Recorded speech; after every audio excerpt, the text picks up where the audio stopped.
everyone, your voice here, and welcome to our channel Sansevieria 101. So for this episode, we're going to feature another kirkii variety, or perhaps cultivar, but right now it's being debated as to whether it is really a cultivar or variety. But as from what I know, I'm going to give you a quick background about this specific kirkii. It was found growing in Jack Duray's garden in Reunion. I think it's in France, and it is said to have come from Yemen. And some would disagree and would say that it's from Tanzania. So my argument is that if it came from a location in Africa, it wouldn't merit the taxonomy or the hierarchy of taxonomy of it being a cultivar, but it should be a variety of its own. And I do not agree if it is indeed collected from either Yemen or Tanzania in Africa. I don't agree that it is a cultivar of the kirkii variety pulcha. So instead, it should be kirkii variety metallic silver, because that is the ID that is given to it. Currently, it's Sansevieria kirkii metallic silver. So I'm not going to mention variety pulcha because I don't agree that it came from pulcha at all. The characteristics of it from pulcha, because I have grown pulcha over the years, and pulcha is one of the most sensitive kirkii species that I have ever grown. And what I'm showing you right now is kirkii metallic silver. It is as sturdy as copper tone. So also with copper tone, my opinion of copper tone is that it also did not come from pulcha. It is not a pulcha variety. The characteristics of pulcha versus copper tone and metallic silver are very different to each other, as well as the inflorescence of pulcha itself, which is taller compared to the inflorescence of copper tone and metallic silver. They are very different. In a bit, I will show you some of the screenshot and some of the photos that I have edited and I have put together side by side, so you can see the difference between this kirkii metallic silver versus copper tone, and perhaps versus the pulcha. For pulcha, it's very hard for me to acquire the inflorescence for that specific variety of kirkii. What I have, though, I have collated some pictures from a colleague and from pictures before from Pepito Mercado, because Sansevieria kirkii metallic silver is one of the parent of his hybrid Nena and Dina, and perhaps it is also one of the parents of the one that I will be writing in the future, perhaps in the next couple months. We have found, or I have discovered, a variant amongst the Pepito Mercado kirkii hybrid. So going back, I'm going to show you pictures of Sansevieria kirkii metallic silver. I have credits to Pepito Mercado because, like I said, kirkii metallic silver is one of the parentage, and as proof, he had an inflorescence once posted years ago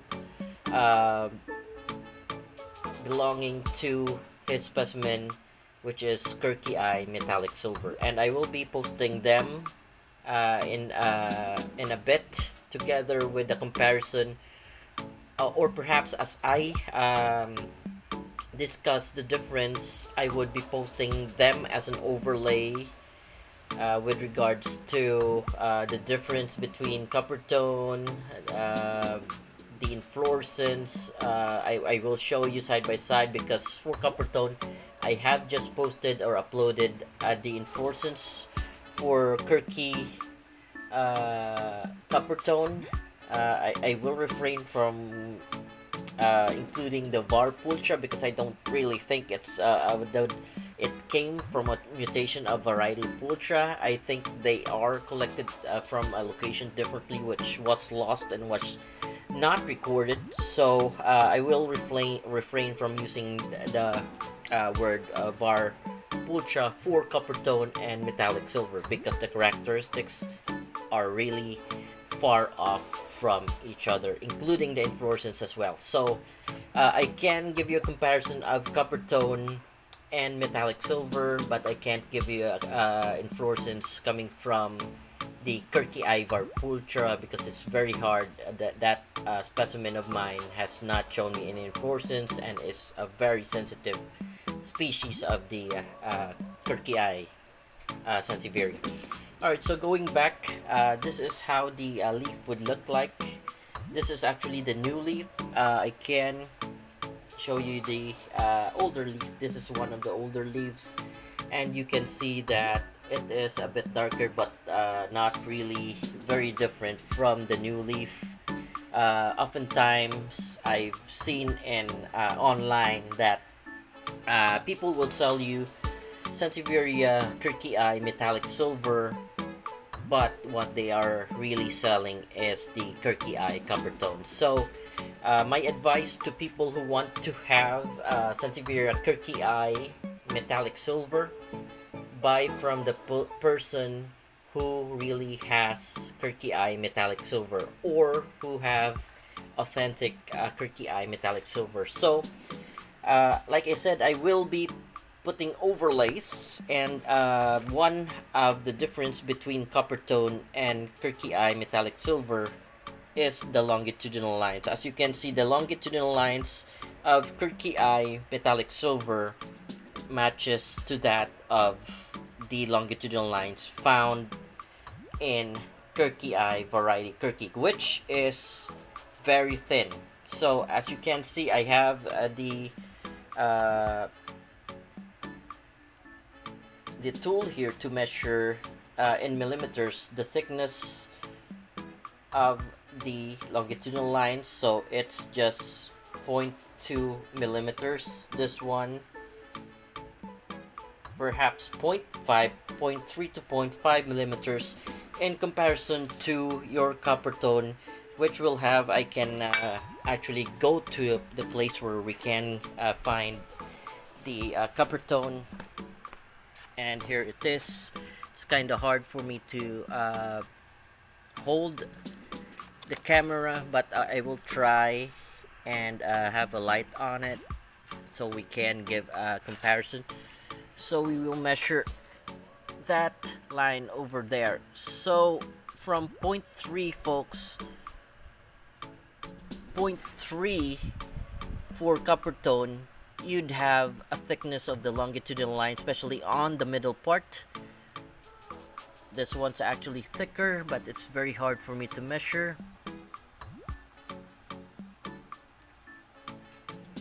So actually it's around 2.5, 2.4 millimeters comparison to just 0.5 of the millimeter of the longitudinal lines for your kirkii copper tone in comparison to kirkii metallic silver. So one of the most people would make a mistake is that by just looking at the appearance and not measuring the longitudinal lines that are occurring on the kirkii species, they would make mistakes. So this one, actually, you might see that it's thick, but no, it isn't, because there are two longitudinal lines present on those on this middle part of the kirkii metallic silver, so it's back to just 0.5. It's just that there are two longitudinal lines that are very very close to each other. So other leaf, back part of the leaf, you can we can actually have that measured as well. So still the same. I think it the point 4 or point 0.5. No changes, no longitudinal lines which are very thick. This leaf as well. So one of the characteristics, I will also show you an overlay while we are discussing things. That is one of the big factors, or one of the most important things when you are trying to figure out the ID for the kirkii species, and as well for the other Sansevierias that have longitudinal lines. They are like fingerprints for us humans. We have different fingerprints for species, for each species, individual species. Under them, there are varieties. So among the varieties of the species, they will have different longitudinal lines that are like fingerprints for human beings. So going back, for you to tell that you have the kirkii metallic silver, your longitudinal lines, you have to measure it. If you see a thick longitudinal line, especially in this part, these parts, that's definitely just a copper tone trying to be a metallic silver. So another advice, like I mentioned, buy kirkii metallic silver from people who really have it, and don't try to buy metallic silver from people who sell copper tone that think they have metallic silver. So that's one other tip that I can give you. Find people who actually have metallic silver, because online I can see people selling out or selling metallic silver, but what they're really selling is just kirkii copper tone. All right, so before we end the presentation, or the content for uh,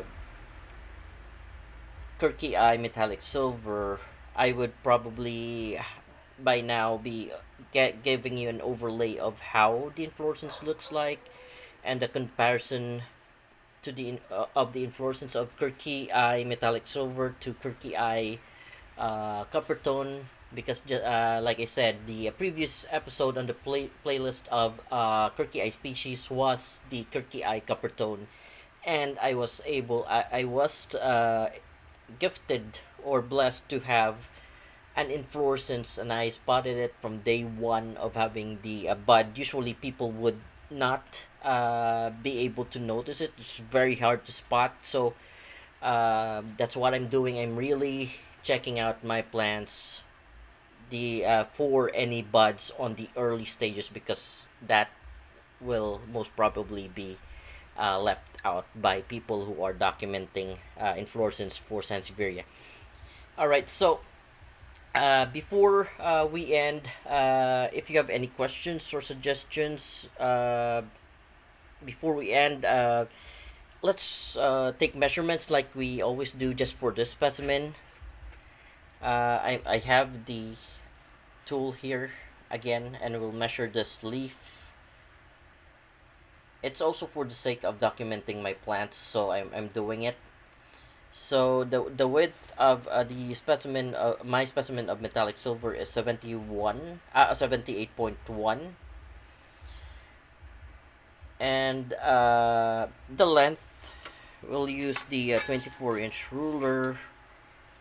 I'm not sure if they can grow very tall, but right now my specimen is at 14 inches, or it's 15 inches, because if it's curving a bit, so I can't really measure with the straight ruler the exact length, but it's about 15 inches. So I'm not sure if they can grow like my coppertone has grown 2 feet or so. I'm not sure perhaps if I can transfer it to a bigger pot. It will grow the same way as a coppertone. In thickness and in sturdiness of the plant, I can't bend it. I can bend the kirkii var pultra, but kirkii metallic silver and kirkii coppertone, you can't bend them at will because they have thicker leaves in comparison to kirkii var pultra, and they're very hard as well. Also, with regards to toughness, when it comes to wiring, kirkii metallic silver and kirkii coppertone, you can subject them to rain or shine arrangement or state wherein you can just leave them roofless, and they can just take heavy rains, and they won't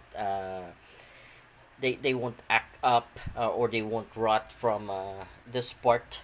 Usually, when it rains heavily, kirkii varpultra would be the first of the kirkiis to act up, and they would have this part rot over. So, kirkii coppertone and kirkii metallic silver, they're sturdier compared to kirkii variety pultra, and I think we have already discussed everything that we have to. Uh, if you have any questions or suggestions, again, I think I have seen a comment that if I can make the aspect ratio better. For now, I'm thinking of a way because it's very hard for me to do it like this from this one, because I'm also putting the information on the left side and right side of the video for the channel. It's for educational purposes and also to help me out retract the information that I need each time that I need to compare something. So I needed to have a space on the left side because it's harder for me to put it on the comments or on the description. I can It's easier for me to put on the content itself on the right side or left side, wherein I can just forward or rewind the content so I can see the information that I need. So uh, anyway, I think this is it for the content. It might take a week or so before I can make another content for the channel. But folks, if you like and if you like what I have presented, or if you like content, please don't forget to like and subscribe to our channel. You all have a great day, and goodbye.